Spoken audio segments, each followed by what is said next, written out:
Já pude assistir a nova obra Telefone Preto 2 e aqui vem minha crítica. Eu sou o cara da cultura e segue o vídeo.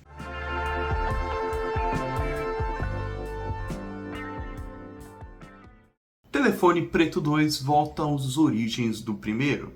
Aqui temos mais uma vez aquele garoto que ficou trancado naquela casa, sendo torturado por meses, tentando descobrir algo sobre o passado de sua mãe. Afinal, sua irmã está meio que possuída por aquele assassino, o The Grabber, que ele tanto temia, sendo uma espécie de Freddy Krueger atuando nos sonhos da sua irmã, tendo que voltar para esse passado de sua mãe e ajudar a sua irmã. Esse garoto, que agora já está crescido, vai tentando descobrir os caminhos a serem seguidos. Afinal, será que ele conseguirá quebrar essa maldição que está percorrendo a sua irmã? E será que ele descobrirá quem de fato é sua mãe? Ou será que não? Telefone Preto 2 é um novo filme de Scott Derrickson, diretor de diversos longas de terror recentes, Ele tanto que ele dirigiu o primeiro Telefone Preto, E aqui ele retoma mais uma vez agora essa franquia, Agora com 2 títulos. E eu não pude deixar de notar que eu gostei bem mais desse do que da primeira abertura a essa franquia. Isso porque, enquanto o Telefone Preto 1 foca muito em algo mais detetivesco, um thriller em si, do que um filme de terror, Algo mais focado, algo mais, por assim dizer, padrão. É um filme bem padronizado, tem toda a questão do assassino, o The Grabber, que se tornou essa figura icônica dos filmes de terror recentes. E por ter todo esse contexto, mais formulaico, eu não gostei tanto da primeira obra. Eu acho que é um filme que sabe muito bem como se encaixar no gênero de terror recente, mas ele não se modula em certos diferenciais. Eu diria que é um filme bem padrão, bem ocasional, Telefone Preto 1. Ele não tenta se diferenciar em nada ou se destacar, diferentemente do 2. Isso porque enquanto a primeira obra está focada em fazer um terror convencional, que tenha todos os arquétipos do slasher, etc., Telefone Preto 2 quase reergue uma série de franquias de terror diferentes. Isso porque aqui em Telefone Preto 2 não temos a origem do mal, desse mundo, ligada a algo real, a algo que poderia acontecer com qualquer um, como o Telefone Preto 1. Aqui temos um contexto totalmente diferente. Aqui temos esse assassino, agora já morto, atuando no mundo dos mortos e infernizando os vivos. Então, temos quase uma espécie de Freddy Krueger aqui. Uma pessoa que atua nos sonhos e esses sonhos que interferem justamente no contexto daqueles personagens. Aqueles personagens são sendo perseguidos por uma figura mítica que não existe mais nesse plano e que por isso os aterroriza à vontade, com qualquer jeito, de qualquer lugar, etc. É uma figura que está ligada a um outro plano e isso deixa o filme ainda mais caótico. Todo aquele realismo do primeiro filme, do primeiro longa, se perde. Aqui temos justamente esse diferencial sobrenatural. Tudo nesse filme foi feito para tentar ocasionar nesses sustos, nesse terror do sobrenatural, do oculto. No primeiro filme, o sobrenatural servia de ajuda a esse garoto. Ele era justamente algo a ser guiado, uma pessoa a ser guiada por um sobrenatural. O assassino havia matado muitas pessoas e agora essas pessoas de outro plano, um plano quase astral, ajudavam o protagonista a escapar desse assassino constantemente. Entretanto, aqui no segundo longa, novas camadas são adicionadas. Com agora o assassino morto, ele também pode se utilizar do sobrenatural para justamente perseguir esses protagonistas. Então, é quase um filme, quase um remake, um reconto nesse caso, de A Hora do Pesadelo. É um assassino já morto que aterrorizou uma série de crianças e que agora volta mais uma vez, só que no plano dos mortos. Aterrorizando agora nos sonhos dessa irmã do protagonista do primeiro filme e consequentemente do segundo, Temos aqui essa figura do The Grabber, esse vilão, esse antagonista que se tornou icônico pela sua máscara, agora icônico pelo terror que causa. Afinal, ele pode fazer quase qualquer coisa nesse plano astral e só basta a criatividade de Scott Derrickson para dirigir esse longa e justamente colocar essas sequências mais lúdicas, mais imaginativas em plano, em destaque. Então, tudo que tinha uma abordagem realista, mais padronizada no primeiro filme, se perde por completo aqui. O Telefone Preto 2 quer focar justamente no terror, né, no sobrenatural, nessa questão que foi pouco abordada no primeiro longa, totalmente aqui.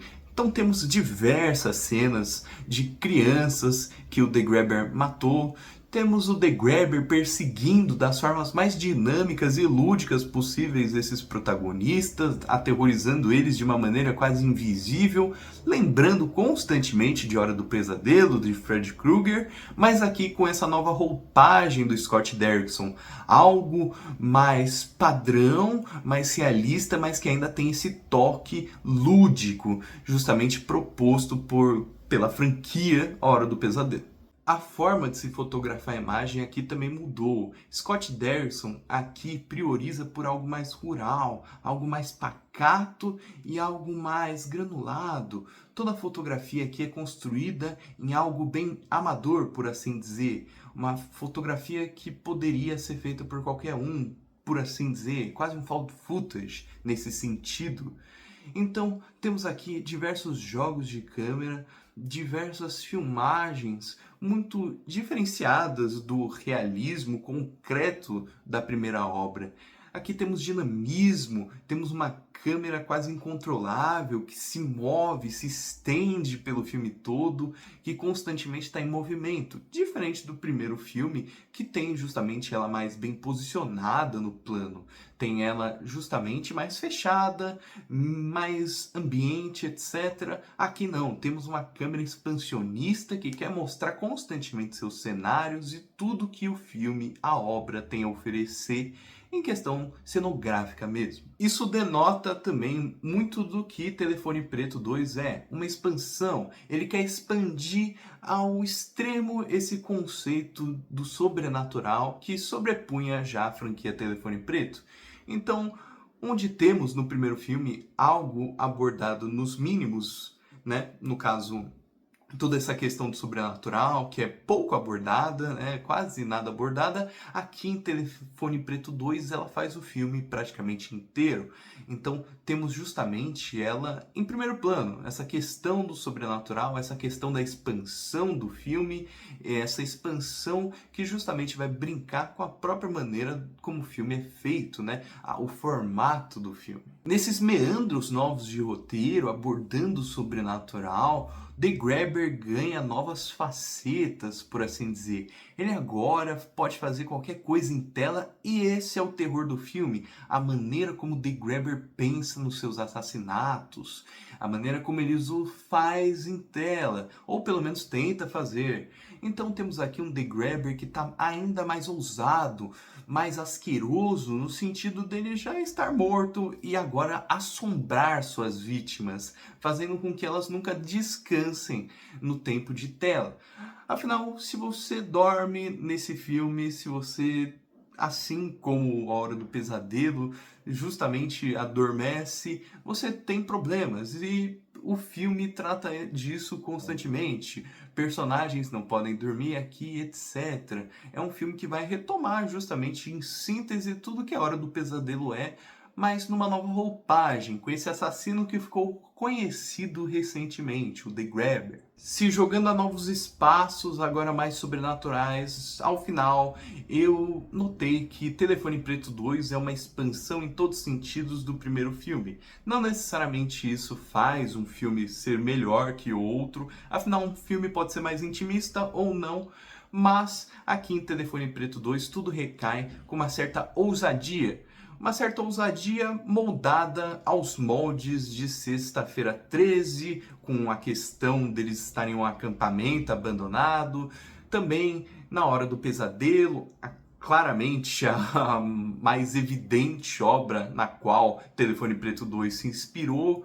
etc. Então é quase um resgate dos longas de terror oitentistas, agora numa nova abordagem, uma abordagem mais rural, né, justamente mais amadora, com essa câmera que se move constantemente. Enfim, Telefone Preto 2 é ousado, mas ao mesmo tempo ousado em certos moldes mais antigos, mais padronizados, mas que caem em contraste com tudo que a obra compõe. Eu, de fato, pude apreciar Telefone Preto 2. Então, para Telefone Preto 2, eu vou colocar aqui uma nota 8 de 10. É um filme que eu gostei bastante, eu recomendo, porque justamente ele foge daquele realismo padronizado, concreto do primeiro filme e se expande, se joga num terror sobrenatural que constantemente é movimentado, é um terror de rapidez, um terror cada vez mais dinâmico. E assim, eu gostei de Telefone Preto 2. É um filme que ele quebra parte dos seus moldes antigos e estabelece novos moldes